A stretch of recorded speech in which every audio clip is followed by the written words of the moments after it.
आप देख रहे हैं जहूर नेटवर्क। रोज रोज नई वीडियो देखने के लिए हमारे चैनल को सब्सक्राइब करें, लाइक करें, दोस्तों में शेयर करें। ताला ने जो हमें चीजें बताई, आज कितने लोग हैं जो उन चीजों पर अमल पैरा है।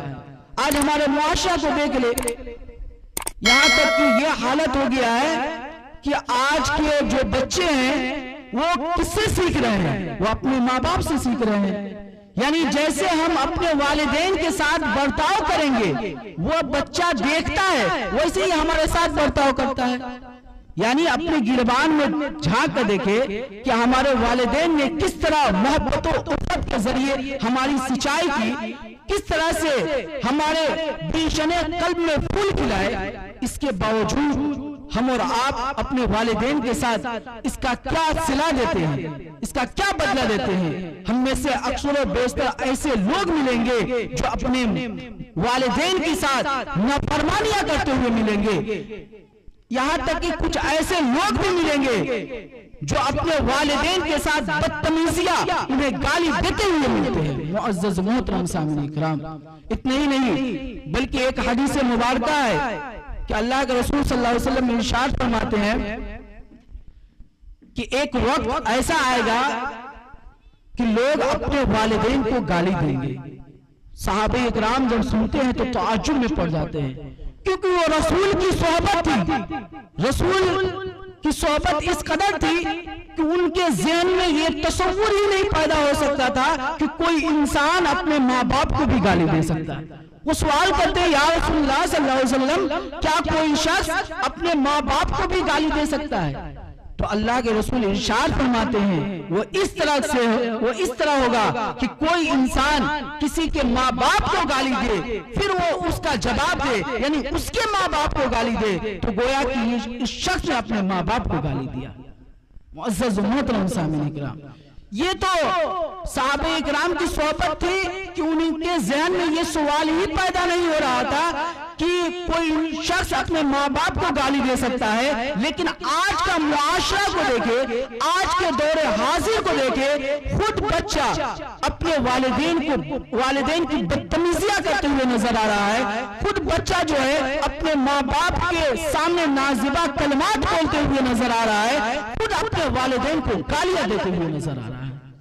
मुअज़्ज़ज़ मोहतरम सामईन इकराम, तो हमें जरूरत किस चीज की है? जरूरत है कि हम और आप आका करीम अलैहिस्सलातु व तस्लीम की उसवाए हसना जो है, आका करीम सल्लल्लाहु अलैहि वसल्लम की जो तरीका है, उसे पढ़ने की जरूरत है। जब हम अपने घरों में दीनी तालीम को आम करेंगे, दीनी माहौल बनाएंगे, तो वो बच्चा जो है सहाबे इकराम के तौर तरीका को अपनाएगा। वो बच्चा जो है औलिया इकराम के तौर तरीका को अपनाएगा। वो बच्चा गालियां देता हुआ नहीं नजर आएगा, बल्कि अपने माँ बाप के लिए मग़फ़िरत की दुआएं करता हुआ नजर आएगा। मुअज़्ज़ज़ मोहतरम सामईन इकराम, तो हम अपने बच्चों को दीनी तालीम से आरास्ता करें, उन्हें दीनी तालीम का जाम पिलाए, तब वो बच्चा हमारे लिए नमाजों में हो, आम वक्तों में हो, वो दुआ करेगा, तब उसका सिला हमें फराहम होगा। मुअज़्ज़ज़ मोहतरम, से पहले ये एक लफ्ज बोलते हैं हकीका। हकीका क्या होता है? हकीका नहीं बल्कि अकीका होता है। अक्सर यानी पढ़े लिखे लोग भी इस चीज में क्या है, यानी भूल जाते हैं या उनसे तसामो हो जाती है। अकीका की जगह हकीका कहते हैं। अकीका की तारीफ क्या होता है? अकीका कहते किसको है? अकीका कहते हैं यानी बच्चे की पैदाइश के एवज में जानवर को अल्लाह की रजा के लिए ज़िबा करना। यानी जो बच्चा पैदा हुआ, उस बच्चे की पैदाइश के बदले में जानवर का ज़बह करना, यह अकीका कहलाता है। अब एक सवाल पैदा होता है, जैसे कि कुर्बानी वगैरह है, उसमें इंसान जो लोग फौत हो चुके हैं उनका भी कुर्बानी करते हैं, और ये सही है। तो क्या अकीका जो है, जो लोग गुजर चुके हैं, क्या उनका अकीका हो सकता है? तो याद रखें, कुर्बानी जो हम मुर्दे की तरफ से करते हैं, ये एक इसाले सबाब है, और इसाले सबाब के लिए उसे जिंदा होना जरूरी नहीं है। लेकिन जो अकीका करते हैं, ये क्या है? ये रब तबारक व तआला की नेमत का शुक्रिया है। और नेमत का शुक्रिया कब अदा होगा? जब नेमत मौजूद होगा हमारे सामने। तो अकीका उसी वक्त कर सकते हैं जब वो शख्स जिंदा हो, यानी जिंदे शख्स की अकीका हो सकता है, मुर्दे की अकीका नहीं हो सकता है। मुअज़्ज़ज़ मोहतरम सामीन इकराम, तो अकीका कब करना चाहिए, क्यों करना चाहिए, क्या अकीका न करने से हमें नुकसानात क्या होंगे, इसके मुतालिक समझे। अकीका हदीस मुबारका के मुताबिक ये है, अकीका बच्चे के पैदाइश के 7वें दिन करना चाहिए। लेकिन अगर कोई इंसान इस चीज के इस्तिताअत न रखता हो, यानी उस दिन उसके पास यानी रुपया पैसा ना हो कि वो अकीका कर सके, तो क्या उसे कर्ज लेकर करना जरूरी है? ऐसा नहीं। यानी बेहतर ये है कि 7वें दिन करे। लेकिन उलमा इकराम ये भी फरमाते हैं कि 7वें दिन अगर नहीं कर सकता है तो 14वें दिन करे, 14वें दिन नहीं कर सकता है तो 21वें दिन करे। और यहाँ तक कि उलमा इकराम ने फरमाया है कि जिंदगी में जब चाहे अकीका करेगा उसका अकीका हो जाएगा। मुअज़्ज़ज़ मोहतरम सामीन इकराम, तो बच्चे की अकीका जो है वो बेहतर ये है कि जब पैदा हो तो उसकी पैदाइश के 7वें दिन अकीका करे। और अकीका के साथ साथ क्या चीजें करे? बच्चे के अकीका करे यानी जानवर को ज़बह करे, और जो बच्चा पैदा हुआ है उस बच्चे का अच्छा नाम मुंतखब करके रखे।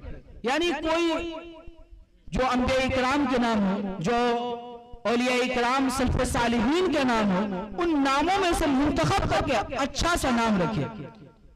और उस बच्चे का जो है सर मुंडवाए, है ना। इसलिए कि जो बच्चा पैदा होता है, पैदाइश के जो बाल होते हैं वो तकलीफ दे होते हैं। यानी अल्लाह के रसूल सल्लल्लाहु अलैहि वसल्लम ने इरशाद फरमाया कि जो बच्चा पैदा हुआ, माँ के पेट से जो बाल निकलते हैं उसके सर में वो तकलीफ दे होते हैं। इसलिए उसे हमें और आपको चाहिए कि उसे सर मुंडा लेना चाहिए। और सर मुंडाकर करना क्या चाहिए? उस सर को मुंडवाएंगे, उसके बाद जो बाल निकलेगा उस बाल को सोने या चांदी से तोलकर उसका सदका व खैरात करेंगे। तो ये सदका, ये अकीका का बेहतर तरीका। इस तरीके से आका करीम अलैहिस्सलातु व तस्लीम ने हमें तालीम फरमाया है अकीका करने का। मुअज़्ज़ज़ मोहतरम सामीन इकराम, अकीका करना ये कोई फर्ज वाजिब नहीं है, बल्कि ये सुन्नत है। अगर इंसान करता है तो बेहतर है, नहीं करता है तो वो गुनहगार नहीं होगा। लेकिन एक हदीस मुबारका के मुताबिक ये है कि जिस बच्चे का अकीका नहीं होता है वो शय मरहून होता है। मरहून मतलब क्या? हम और आप किसी चीज को रहन रख देते हैं तो क्या वो सामान तो हमारा होता है, मालिक तो हम होते हैं, लेकिन वो सामान जो है उस पर हमारी हुकूमत नहीं चल सकती है। यानी जब किसी चीज को हम गिरवी रख देते हैं, सामान हमारा होता है लेकिन उस पर मिल्कियत किसी और का होता है। इसी तरह जिस बच्चे का अकीका नहीं होता है वो बच्चा शय मरहून होता है। वो बच्चा क्या है? बरोज़े क़यामत अपने वालिदैन की शफाअत से रोक दिया जाता है। मुअज़्ज़ज़ मोहतरम सामीन इकराम, तो हमें और आपको चाहिए कि बच्चे की पैदाइश हो तो पैदाइश के 7वें दिन अकीका करे, उसका अच्छा नाम रखे। बल्कि नामों के मुतालिक ये आता है कि आका करीम अलैहिस्सलातु व तस्लीम इरशाद फरमाते हैं कि सबसे बेहतर नाम यानी अहमद और मोहम्मद है। और जो शख्स ये सोचकर यानी अहमद और मोहम्मद नाम रखे कि ये हमारे नबी अलैहिस्सलातु व तस्लीम का नाम है, तो उस शख्स यानी जिसका नाम रखा गया उसका और जिसने नाम रखा दोनों के रब तबारक व तआला बख्शिश अता फरमाएगा। मुअज़्ज़ज़ मोहतरम सामीन इकराम, और अगर आप इसलिए कि दुनिया में बेशुमार लोग हैं, सबका नाम अहमद और मोहम्मद रखा भी नहीं जा सकता, तो उलमा इकराम ये बयान फरमाते हैं कि बच्चे का नाम का जो अकीका करे वो अहमद या मोहम्मद नाम से किया करे।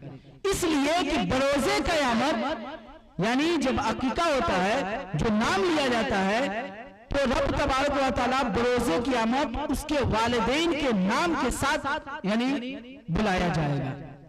तो जब नाम अहमद या मोहम्मद होगा तो उस नाम की जो खूबी है, जो खासियत है, उसे हासिल होगा।